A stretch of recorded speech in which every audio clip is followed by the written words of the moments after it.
Right, thank you so much. I call to order this meeting of the Complaint Review Committee.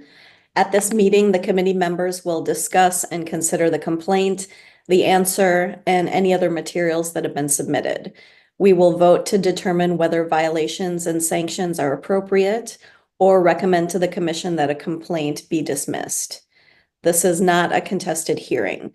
You will not be given any opportunity to argue, present evidence, and call or cross-examine witnesses or any other party. And based on the rules that govern this process, your participation at this meeting is at the chair's discretion.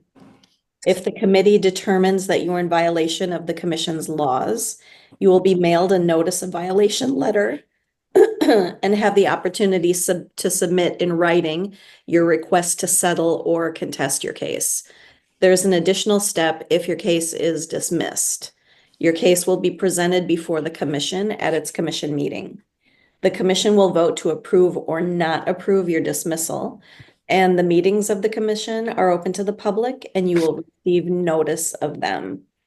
So with that, let us proceed to agenda item 2, opening remarks, in case anybody has any opening remarks. We want to thank all the members. I know that we only have one case on this agenda, but I do want to thank y'all for your time and for your service. Great, thank you very much.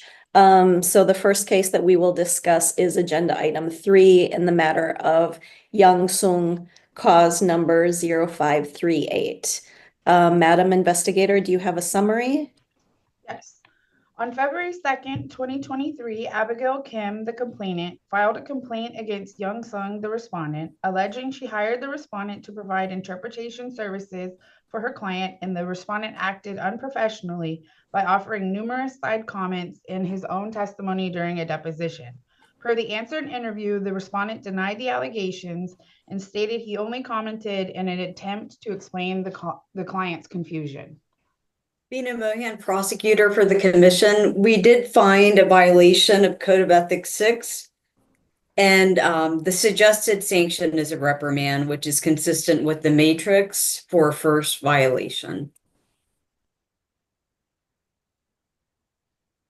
Right. Are there any parties present who would like 3 minutes to speak? Mr. Sung. Yes, ma'am. If I may. Yes, please go ahead. You have 3 minutes. Thank you so much. My name is Young Sung. It is heartbreaking for me to come to this point. I just want to first thank you for bringing this matter to our attention. The individual I was interpreting for is an elderly person who came to America. I believe she was born in around 1945 or 45 after World War II. And thereafter that, Korean War broke out. This person is experiencing significant cultural shock, and I felt compelled to address the visible stress struggle in answering repeated questions. And I wish you have a totality of all of that. And I did ask for permission and with integrity and with the respect.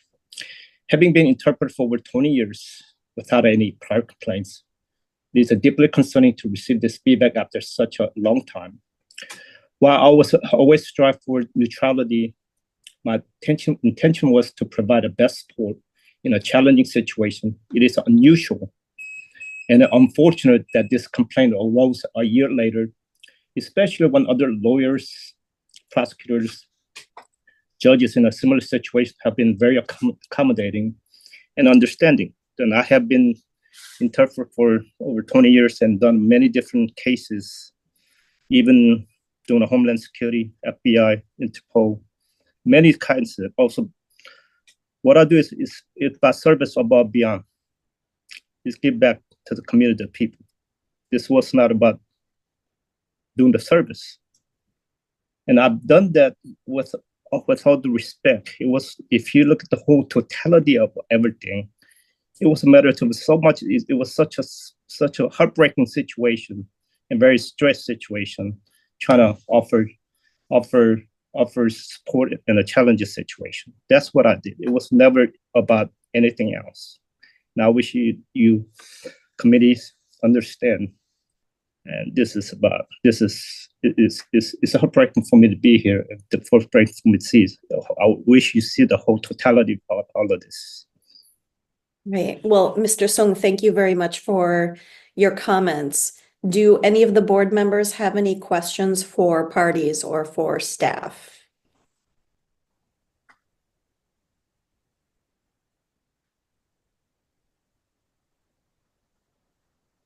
Okay. Hearing none, would anybody like to make a motion?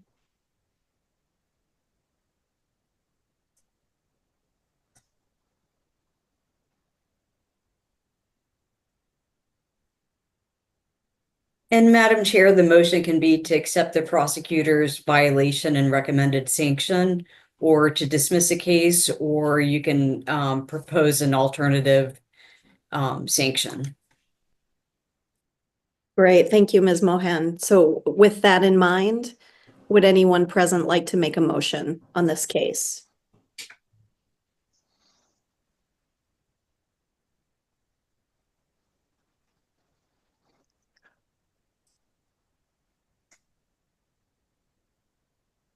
I move, this is Luis Garcia, to accept the prosecutor's recommendation.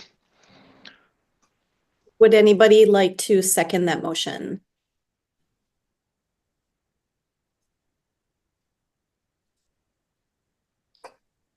May I ask a question first Of course. this time? I just wanted to know, is this recommendation of the reprimand, is this the only viable or the only acceptable course of action? No, you can assess a penalty, an administrative penalty, anywhere from 1 cent to $500. You can put the person on probation. You can recommend continuing education. And with respect to that, I would have y'all actually refer to a course that the commission has approved. And, you can revoke his certification, but for the reprimand is consistent with the matrix that you all adopted some time ago. And you can also dismiss a case if you want. Great, thank you for providing those options. Would anybody like to move to amend Mr. Garcia's motion, or would anyone like to propose an alternative or to second his motion?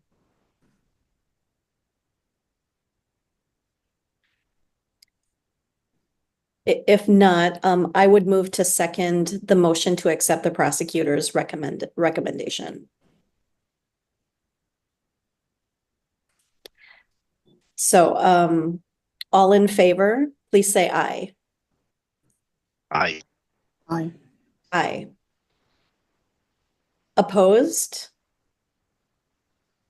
Abstentions? Okay, the recommendation for a reprimand carries. Is there anything else, or should we proceed to agenda item number 4? Go ahead and go to the next agenda item. Okay, the next agenda item is the selection of the complaint review committee member to attend the commission meeting on February 7th at 2025. And I understand that it's usually the chair of the committee, our regular chair, who attends. It's any member that is able to attend, and it'll be by Zoom if they attend. So they don't have to go in person. Okay. Whoever is available. Do we happen to know if our regular chair is willing and available that day? I do not know. I would recommend someone who's participating in this meeting to appear, because you'll want to explain the rationale. Mm-hmm. Okay, so are any members of the board present here today willing and able to attend the February 7th meeting?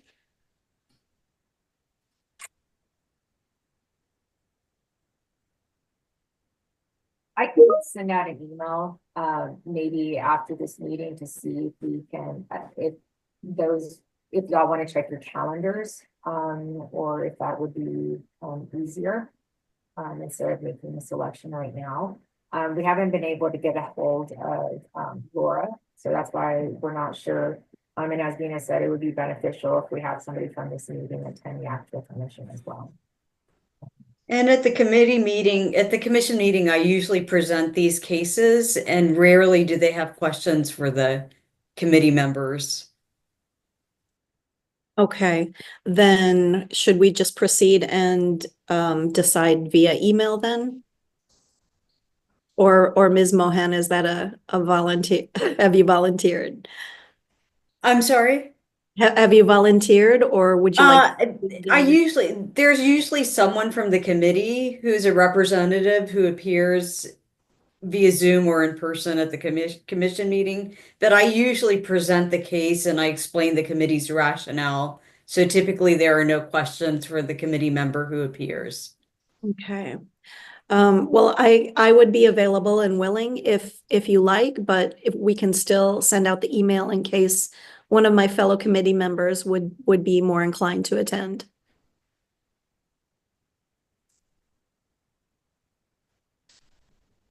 May I say something? Of course. I don't want to just sound like we're in complete silence, and I don't want to volunteer either, because I don't understand going to a committee meeting, going before the commission or to explain a rationale that we haven't discussed or talked about. I don't understand myself the rationale. I understand the recommendation. I understand that this is part of what we had agreed upon before. But beyond what is in writing, is there anything else? Have there been other complaints on the interpreter? What is the rationale for going with reprimand, or is reprimand the first thing that we go with? Well, as far as I understand, there have been no other complaints against Mr. Sung, and the recommendation was made in accordance with the matrix that was agreed upon previously. But if you or if any of the committee members feel that we should enter into further discussion, we can circle back to the previous agenda item and do that.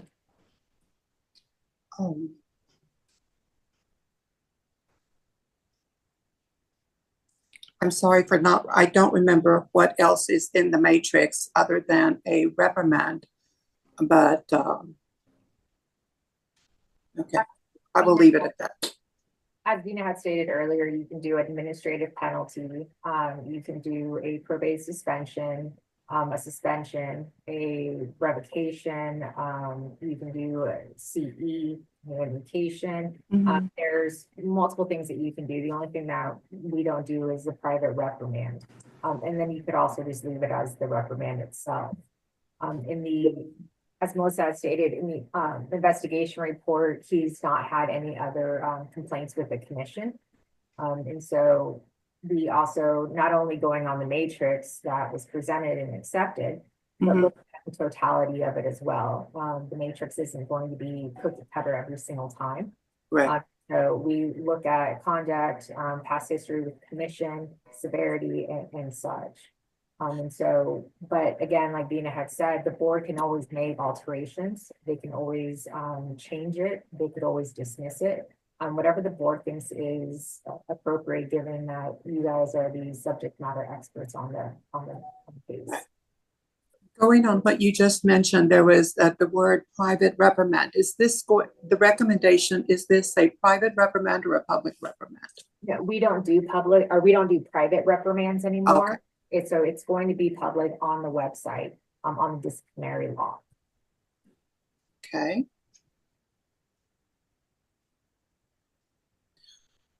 I do want to say, and I normally don't speak on this, nor have I participated in this before, but I do think a public reprimand is, even though I do recognize, having read the entire record, that the actions taken by the interpreter were inappropriate, And they are a violation of the Code of Ethics in actually more than one way.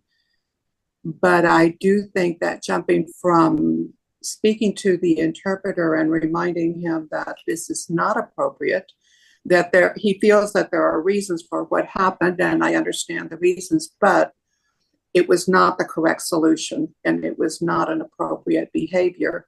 However, I do think that a public reprimand will stand as a permanent record on something that has perhaps not been also addressed with him before. So I just found it a little bit, I don't know the reason for going with a reprimand other than speaking to him about this and seeing to it that this does not occur again, because the violation is serious. It is a violation in several ways, actually. But I just normally feel that there should always be a one occasion of speaking to the person and bringing it to their attention, making sure that they understand that there are other ways to handle a matter like this, because this is going to happen again. This happens to a lot of interpreters, happens in many situations, and it should have been handled differently. Most certainly it should have been handled in a different manner. But to jump from inappropriate one-time conduct to a public reprimand, just personally, it seemed a little bit, what would be the word? I would say we're jumping quickly into something that is going to be permanent on his record. And that's where the committee can always make changes. They can always decline the staff's recommendation. You can also make your own, in which you can actually recommend to dismiss it and disagree with the motions that were made. And again, the matrix is just a guide. It's certainly not anything that we lock the committee into. And so you may always have the ability, right, to amend that motion or to make a new motion to dismiss the case if you feel that that's appropriate. I don't know how others would feel about this, but the only reason I am not making a recommendation, which in any case, my recommendation would be for requiring continued education in the matter of ethics, which is why we require this as part of our continuing education. We require that ethics courses be attended. And I'm not making the recommendation only because I did not come prepared with having reviewed the courses that have been approved or that could be approved for a situation like this, because I do think something should be done. I think there should be something more other than this happened, now you're reprimanded, and that's that. I do think there should be a little bit more. I just don't know if this is just something we don't do or it's not our place to do. I'm not familiar with it enough to give an opinion there. We can recommend continuing education on the Code of Ethics. There is a commission-approved CE for that. I forgot the name of the instructor, but I do remember seeing that course among the approved commission courses for continuing education. If I could please follow up just with a clarifying question. The public reprimand, you mentioned that it's on the website. Would anyone be able to give us an idea of the language that is included in that reprimand and how long it stays visible? Is it in perpetuity? Does it have an expiration date, so to speak? It remains on our website. It's something that also it doesn't have an expiration date because it doesn't ever fall off of their record per se. And so it's very, very short, simple language, what the individual's name, what the violation was, and what the outcome of that was. We're going to change the disciplinary log around a little bit, but essentially that's what is on there. Okay, thank you for that.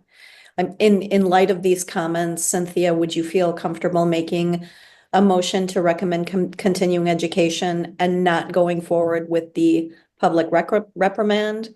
Or would anybody else like to continue to discuss options? Madam Chair, before there's a second vote, you'll need to vote to withdraw your previous vote. And then and then that has to pass by majority vote. And then someone needs to make an additional motion, an amended motion. I'm sorry, just for Okay, thank you. clarification, any outcome, whether it be CE or the reprimand, will go on the disciplinary log. Whatever the outcome is, if there is one and it's not dismissed, will be published on the website. Okay, thank you. Some committees consider a reprimand the lowest sanction, but you could also assess an administrative penalty of $25 or whatever you deem, would be not a significant penalty. This is Luis Garcia. I move to withdraw my original motion so that we can have a clean slate to reassess Mr. Peña's comments and anybody else's. And that would be a motion to withdraw the vote. Oh, to withdraw the vote. Yeah. Yes. Okay. Is there a second for Mr. Garcia's motion? I will second the motion. The vote is withdrawn. Thank you. And with that in mind, would anyone like to offer further discussion? I think that this is Luis Garcia again. I think my colleague Cynthia is actually pointing out something that allows me to think that this is an opportunity for Mr. Sung to refocus on what I'm sure all of us continue to take continuing education, but often we sort of glaze over, I think, when we keep taking these classes. I think this is an opportunity for him to really again refocus and be able to glean a greater experience from it, more so than from a reprimand. I think that this continuing education that is more focused, if I can keep beating the dead horse, probably would be more helpful to him in the long run and to the profession, frankly. I would agree, actually. I think Cynthia's comments were very helpful to offer us an alternative. And Luis, I agree with your comments. I would be very happy to entertain a motion to ask for continuing education. But are there other comments? And Madam Chair, there is commission approved continuing education on the Code of Ethics by provider Maribel Alonso. So if you want to specify the continuing education recommended by the prosecutor, someone can make that motion, because there is a course that might address this. Right, thank you. Would anybody like to offer up a motion? And before we do the motion, I just wanted to let you know that Bob Richter is on the online. Has joined the meeting, sorry.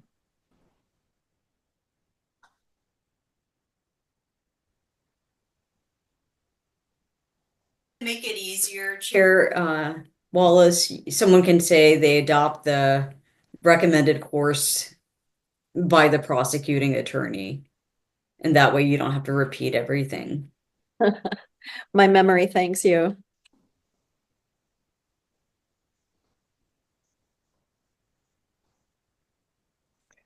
Would Well, any?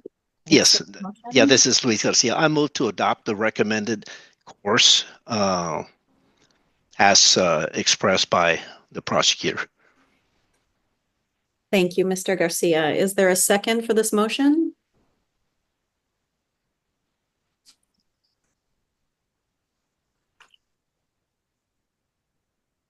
I will second this motion, if I may. So we will take a vote now. All in favor of indicating continuing education as suggested by the prosecutor? Please say aye. Aye. I, Opposed? Abstentions?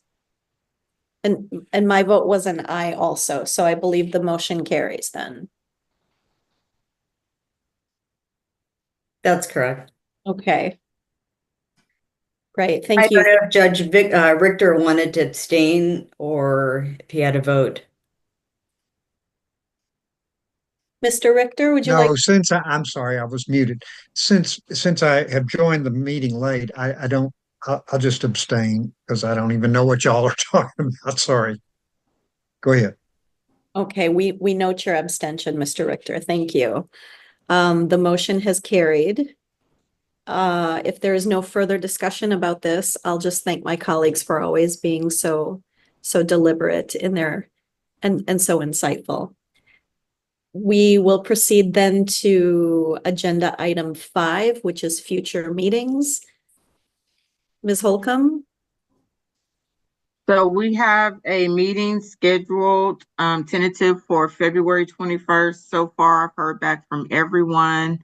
Melissa will not be able to attend, but it'll be Cynthia, Luis, and Mr. Richter.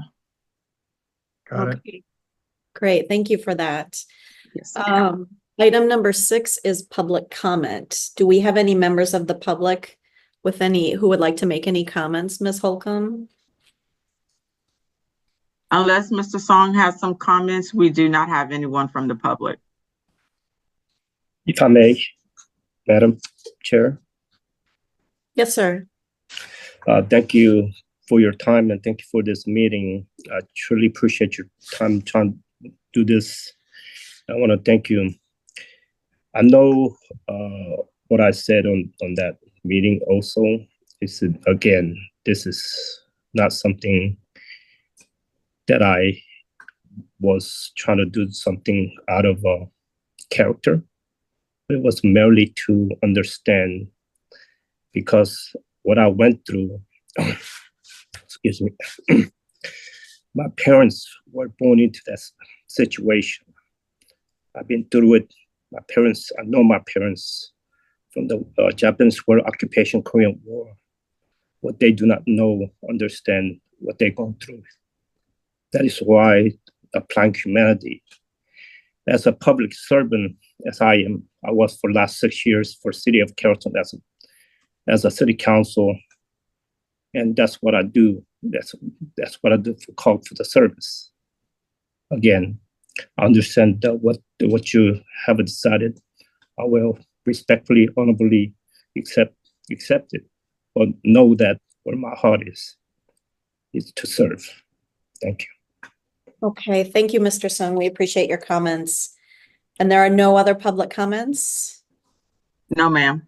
Okay, in that case, item number 7 is adjournment. If anybody would like to make a motion to adjourn.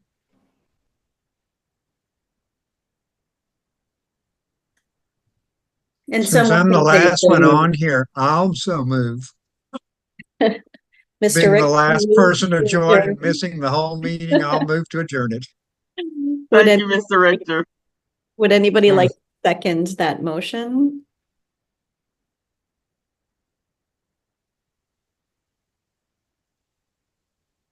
second the motion. Okay, thank you. All in favor of adjournment, say aye. Aye. I, Abstentions? Oh, I forgot the nays. Nays? Abstentions? Okay, this meeting is concluded. Thank you all very much. Thank you, everybody. Thank you. Have a good Bye. week.